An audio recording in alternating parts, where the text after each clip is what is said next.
ತಲುಪಬೇಕು. ಈಗಾಗಲೇ ಬಸವ ಬಳಗದವರು ಕೂಡ ನಮ್ಮ ಜೊತೆ ಕೂಡಿ ಕೆಲಸ ಮಾಡ್ತಿದ್ದಾರೆ. ತಾವು ಕೂಡ ಹೆಚ್ಚು ಪ್ರಯತ್ನ ಮಾಡಿದ್ರೆ ಖಂಡಿತವಾಗಿ ಅವರ ನಿಜವಾದ ಹೋರಾಟ ತಿಳಿಸ್ಲಿಕ್ಕೆ ಸಾಧ್ಯ ಇದೆ. ಯಾಕೆ ನಮ್ಮ ದೇಶದಲ್ಲಿ ಬಹಳಷ್ಟು ಗೊಂದಲ, ಭಾಳ ಇತಿಹಾಸಗಳು ಕೂಡ ನಾವೊಂದು ಹೇಳಿದ್ರೆ ಇನ್ನೊಬ್ರು ಒಂಥರ ಹೇಳಲಿಕ್ಕೆ ಶುರು ಮಾಡ್ತಾರೆ, ಮತ್ತೊಬ್ರು ಆದ್ರೂ ಹೋದ್ರೆ ಮತ್ತೊಂದು ಬೇರೆ ಹೇಳಕ್ಕೆ ಶುರು ಮಾಡ್ತಾರೆ. ಹೀಗಾಗಿ ಗೊಂದಲ ಸೃಷ್ಟಿ ಭಾಳ ಆಗ್ತದೆ.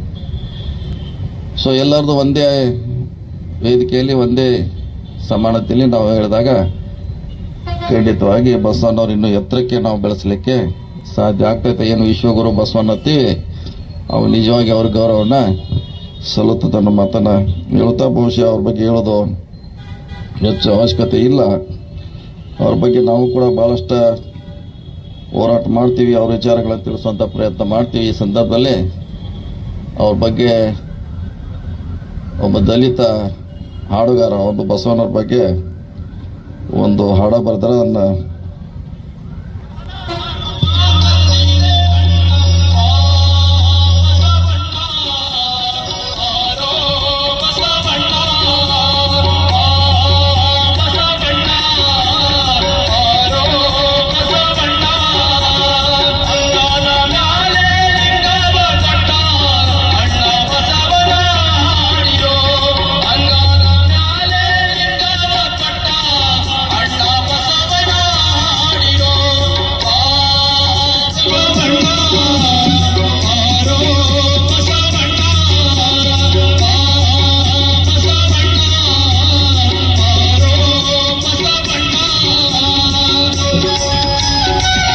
ಕೇಳಿ ಕಳಿಸ್ತೀವಿ.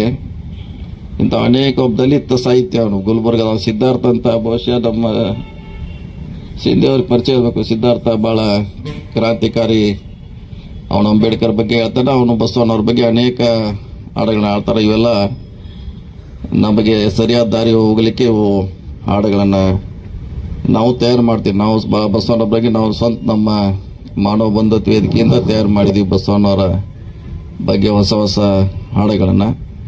ಸೊ ನಾವು ಅವ್ರ ಬಗ್ಗೆ ಹೆಚ್ಚು ಸಂಶೋಧನೆ ಮಾಡ್ತಾನೆ ಇರ್ತೀವಿ ನಮ್ಮದೇ ಸಂಸ್ಥೆಯಿಂದ. ಸೊ ಬಸವಣ್ಣವ್ರು ಯಾವ ಕಾಲಕ್ಕೂ ಒಂದೇ ಜಾತಿಗೆ ಒಂದೇ ಧರ್ಮಕ್ಕೆ ಸೇರ್ಲಿಕ್ಕೆ ನಾವು ಬಿಡಬಾರ್ದು ಅನ್ನೋದು ನಮ್ಮ, ಯಾಕಂದ್ರೆ ಅವರು ವಿಶ್ವ ನಾಯಕರ ಮ್ಯಾಗ ಎಲ್ಲರಿಗೂ ಆದರ್ಶ, ಅವ್ರ ಮಾದರಿ, ಅವ್ರ ಆದರ್ಶ ಎಲ್ಲರಿಗೂ ಬೇಕಾಗಿದೆ. ಸೊ ಅವ್ರಿಗೆ ಸದಾ ನಮ್ಮ ಜೊತೆ ಇರಬೇಕು ಅವ್ರು. ಸೊ ಆ ಕಾಲಕ್ಕೆ ಅಂಬೇಡ್ಕರ್ ಆಗಲಿ ಬುದ್ಧ ಆಗಲಿ ಅವ್ರ ಒಂದು ಜಾತಿಗೆ ಅವರು ಸೇರಿದವರಲ್ಲ ಅವರು. ಸೊ ಹೀಗಾಗಿ ಅವ್ರನ್ನ ನಾವು ಸದಾ ಕಾಲ ನೆನೆಸ್ಬೇಕು, ಅವ್ರ ಪ್ರೇರಣೆ ಆಗಬೇಕು, ನಮಗೆಲ್ಲ ಬದುಕಲಿಕ್ಕೆ ಸರಿಯಾದ ದಾರಿ ನಡಲಿಕ್ಕೆ ನಮಗೆಲ್ಲ ಅವರು ಆದರ್ಶ ಆಗಬೇಕು ಅನ್ನೋ ಮಾತನ್ನು ಹೇಳುತ್ತಾ, ಬಹುಶಃ ಇವತ್ತು ನಮಗೆಲ್ಲ ಭಾಳ ಒಳ್ಳೆಯ ದಿನ, ವಿಶೇಷವಾದ ದಿನ ಅಂತ ಭಾವಿಸಿ, ಕೇವಲ ನಮಗೆ ಸಂಕಷ್ಟ ಬಂದಾಗ ಬುದ್ಧ ಬಸವ ಅಂಬೇಡ್ಕರ್ ನೆನಪಾಗಬಾರ್ದು. ಭಾಳ ಜನಕ್ಕೆ ಹಂಗೆ ಆಗ್ತೈತಿ, ಯಾವಾಗ ಸಂಕಷ್ಟ ಇರ್ತೀವಿ ಅವಾಗ ನೆನೆಸಕ್ಕೆ ಶುರು ಮಾಡ್ತಾರೆ.